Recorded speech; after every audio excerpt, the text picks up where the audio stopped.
just when you thought things couldn't get any worse, we get the inflation numbers in today. And I know that no one here has been without feeling the pain. I know every time you go to the gas station, checking out at the food market, and anytime you do just about anything, you're just dumbfounded about how much more things are costing nowadays. Well, today we got the official numbers, air quotes, official numbers of what the actual inflation numbers truly are. And even by their estimates, it came in a lot higher, or I should say higher, than what even the best analysts were expecting. So today I'm going to cover some of that. I'm going to cover some of the things that are not going up, some of the things that are drastically going down, and what that actually could mean for you and what you need to be looking out for. So with that being said, let's go ahead and get this video started. So the first thing I want to share with you is the actual numbers that we got today. So right here on the Bureau of Labor Statistics website, you can see that we have the breakdown of the news that we got today. So as you can see here, we've got a 1% increase month over month. So what this means is that when you aggregate everything together, such as food, energy, travel, basically anything that we need to, what the consumers use, right? And once you add that all up and use their calculation, we have a 1% increase month over month. Now that doesn't seem like a lot. It doesn't sound like a lot of an increase, right? It sounds like pretty normal.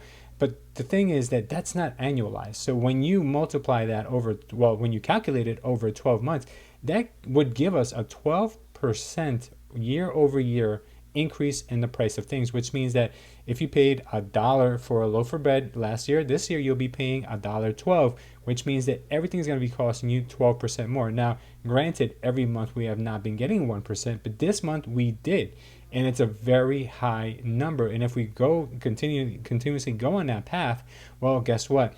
Incomes, salaries are not able to catch up with that number, which means that we're going to have problems, which means that the government is going to have to stimulate the economy again, put more money into the economy, and we're going to be in the world of trouble. I mean, we just can't keep going down that rabbit hole, because imagine if that happened to you in your household and you got in trouble, and every time you got in trouble, you just took out a new credit card and paid off your old debt with a new credit card, so on and so forth, just because you had a good credit score.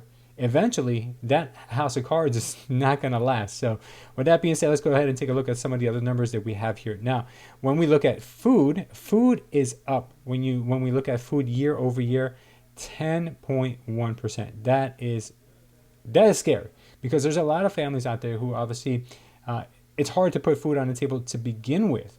And when you're factoring in a 10% increase year over year, now a healthy number, what we should be seeing is somewhere around 2%. That would be the Fed's magic number of what things should go up in value every year. That way we don't get deflation, because deflation could be even more, harmful to the economy than actual inflation would be, because then if things cost less over time, that decentivizes companies to produce, because if they produce now, in the future, well, those costs are going to go down. Well, the cost of the goods is going to go down, which means that companies are going to be less profitable over time, which really will just bankrupt. Well, it's not going to be let's just say it would not be a good scenario. So 2% is the Fed's target. So now, with that being the number that we're looking at right now, that means that we're pretty much locked in for a 50 basis point rate hike at our next Fed meeting, which should be probably this month in June, if I'm not mistaken. I got to check on that. But yeah, I'll do a separate video on breaking that down for you guys. But what we're going to be seeing is more interest rate hikes, which means that it's going to cost more for loans. It's going to cost more for any type of financing you're going to need for keeping your business afloat, or anything, consumer debt, mortgages. Everything's going to cost more. So why they're doing it is because if they increase the rate hikes, it will slow the inflation down. Hopefully, is what they're looking for. We'll just have to see about that, and we'll see. Hopefully, this inflation is not running wild. Now, this is a scary one, guys. 34%, 34.6% year over year increase in energy, which includes obviously natural gas, gasoline, oil, those types of things that we need as a consumer staple just to survive, right? This is a very scary number. Now, if you're watching this and you just filled up your tank recently, which I drive an electric car, but I'll be honest with you, sometimes I take my dad's car out because of certain reasons. I need a gas car, or maybe sometimes I'm with him and I just want to fill up his tank. He's got a Toyota Camry with I think it's a four-cylinder car. Yeah, I think it's a four-cylinder car. And last time I filled up his car, I think it was over $50. That is just wild. I think it was almost close to $60. And we'll take a look at that in just a second, what the gas prices, what the national gas prices are and where we're heading. And if that's maybe just the beginning, maybe for the rest of the summer, we're going to see one of those summers that we're just feeling the pain. We're going to see a lot of people thinking twice before they leave their house. If they got to do something, they're going to try to see if they could get it delivered to them, if we could do it virtually. Yeah, it's going to be pretty bad, guys. I don't know how much worse it can get, but right now with oil prices being around $120 a barrel, we could easily get to $150 a barrel because that's where it's been in the past. And I'll show you guys a couple of charts that are in this video, how much room we still have to go. But yeah, it's not looking too good. I'm going to get into some more specifics in a minute. Now, this one here, major categories. This is everything less food and energy, which is 6%. So that would include like just things that are more not necessary for survival, but they're still consumer necessities that a lot of people use. So let's go ahead and jump into this right here, which is what I want to show you. So let's take a look at these increases real quick. I'll go through these pretty fast. As we look at food at home, is up 1% month over month, or 8.6% year over year, according to what they have here. Now, I'm sorry, all food items was up 1%. Food at home was up 1.2. So that's the meals you have in your house. 1.4% is increase for the food that we eat out. So if you're eating out, it's costing you 1.4% more, or almost 12% more a year. Very scary stuff. Now, let's go. That makes you think twice. You might want to pack a brown paper bag when you go to work next time, right? So energy, this is the big one. So with energy, the entire sector, we're seeing a 3.9% month over month, which is humongous because last month we actually saw a decrease in energy prices. This month we saw 4%. In March, we had an unprecedented 11% increase month over month, and that was mainly due to a lot of the uncertainty with the war and all of that. So with those numbers all factored in, we have about 34.6% year over year. Look at the gasoline prices. This is something that is very scary. 4.1% or 48.7% year over year. And like I said earlier, I think we're just getting warmed up with this stuff. So if you guys are driving a gas consuming car, which I'm sure majority of you watching this are, I know you know exactly what I'm talking about with gas prices approaching at a base price of $5 across the country. People really are not really knowing what to do next. I mean, if you're driving a diesel, if you're doing long hauls, if you're a trucker, or if you're doing deliveries with your car, you're doing Uber, or you're doing Uber Eats, or all these things, you're really kind of like, oh my God, like what's happening here? I have to raise my prices for everything, or if you could raise your prices for everything, because gas and fuel and diesel is just becoming one of those things that is just becoming unbearable. Fuel oil. So if you're heating your home with oil, thank God we're in the summer months right now, up 16.9%. It really would, a month over month, it really makes you want to get that energy saver plan, right? Where you have a kind of fixed price a year, an entire year, you pay monthly for your fuel prices, because this is a heavy hit, guys. Very, very hard.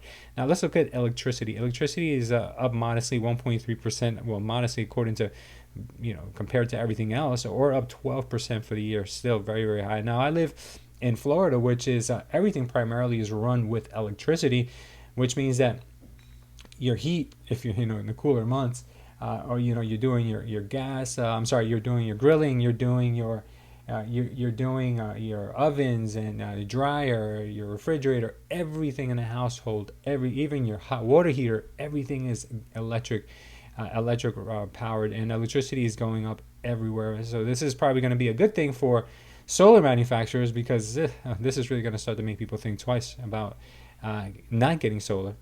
Let's see what else we have here. New vehicles. This is something that I thought was also kind of odd, because we're starting to see manufacturers of vehicles actually start to stagnate a little bit, sales coming down, but we still see an uptick of 1% month over month on new vehicle prices, probably because of supply chains and because everything is just costing more.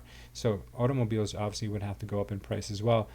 Used cars up 1.8%, so you still have an increase there. Apparel not up so much. I think people are really spending less money on things that are not necessary, such as new clothing. Medical care up modestly, and shelter. This is one that's big. This is one that you really have to look at. Now, shelter is up 0.6%, which is the highest it's been up this year, according to their data here, or it's up 5.5%. Now, if you are in the housing market, if you are alive, basically is what this means, you rent an apartment or you own a house or you're buying a house or selling a house, you know that 5.5% increase year over year is a joke. There is no one that I know that has experienced a 5.5% increase. Even homeowners are experiencing way more to just keep their home up. Maintenance services that you need for your home, homeowners association dues, taxes, everything is going up through the roof. And if you have a landscaper, that landscaper is charging you more. If you've got anything that to do with owning a home, you know it is going up. Now, a modest 0.6% increase month over month, I don't think so. I think somewhere along the lines of 25%, maybe in a yearly increase, not 5.5. Not sure how to get these numbers, but that's pretty much a joke. Now, transportation services, this is one that's up big. And I'll tell you right now from personal experiences, recently I had to take a flight into New Jersey, and I spoke to one of my friends recently about his experiences with getting flights canceled all the time. And I said, you know what? I've never experienced a flight cancellation unless it's been to really bad weather. He was telling me there was flight cancellations everywhere, and this is due to massive pilot shortages and just the airlines really not having their stuff together. It's really, really a bad situation out there. So I went to Jersey recently, and I got my flight delayed 4 or 5 times in that one day. I was in the airport literally all day. I thought I was going to come back home early. I didn't get home until almost midnight that night. And people were like ecstatic when they finally announced that we were boarding the plane. Instead of being upset, they were just happy. Normally this would not happen, so I guess this is just a sign of the new norm that we're facing, maybe for the next couple of years. Now, one other sign that's really bad is that if you're taking a flight anywhere and you're using a smaller airline, I'm experiencing this right now because I'm planning a trip in July for my family and myself, and we're traveling out of the country. So I used a smaller airline that services that country. It's well known but smaller. And I had my first flight canceled, so then I rebooked it with another airline, which is a little bit more of a well-known airline. And just 2 days ago, I got an email saying that flight now has been not canceled, but they've added a stop. So now it's not a direct flight. Now it's a stop, but I still have to pay the same price for the airline ticket, which now adds another 4 hours to my trip. So I'm thinking to myself, what the heck is going on here? So what's happening is the major airlines everyone's feeling this pinch of not having enough pilots. And this stems from the pandemic era, where a lot of airlines, just to stay afloat, well, they laid off a lot of pilots, and they gave early retirement to pilots as well. So that way they wouldn't have to pay them as much.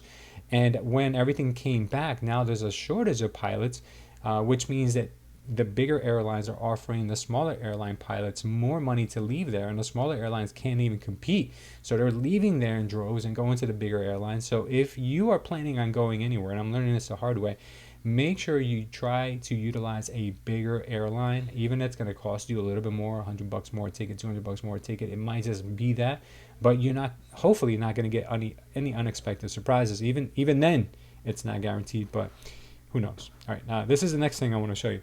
This is the price of gas and where we are right now. So right now on this chart, as you can see, we are approaching what looks to be like just under $5. We're at $4.97 per gallon. I know that in California, they're probably closer to like 7 or maybe even higher now.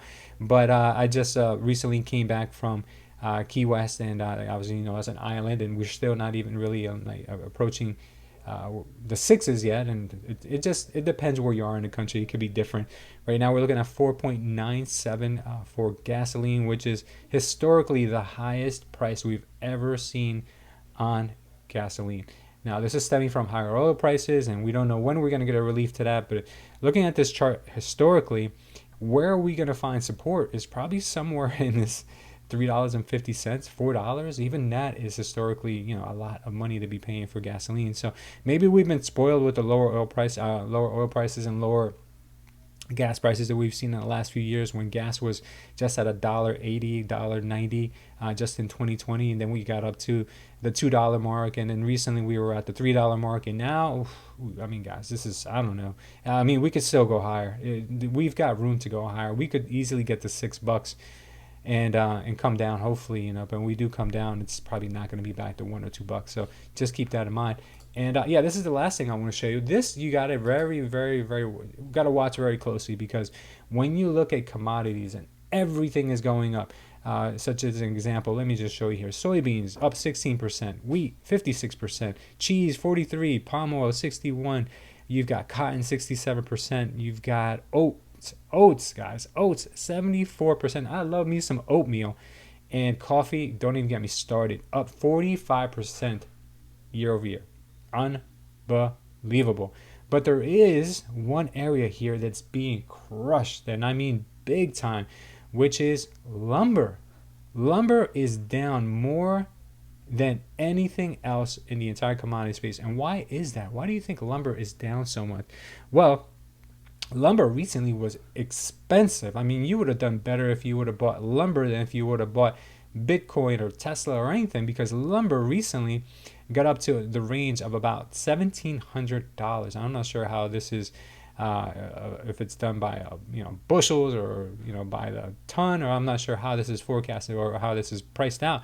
But what I will tell you is, looking at this chart right now, lumber right now is literally crashing. And why that is because lumber is mostly used to build new homes, right? That's where the majority of lumber goes, or to build, right? And right now, new homes are not being, they're not breaking ground for new homes, which means that if we're not getting new homes, and there's still supposedly a supply and demand issue going on, but there's less people who are going to be qualifying for homes, what's happening now is that the home builders are forecasting there's going to be less demand. If they felt they were still going to meet demand, well, right now would be a great price to load up on lumber, don't you think?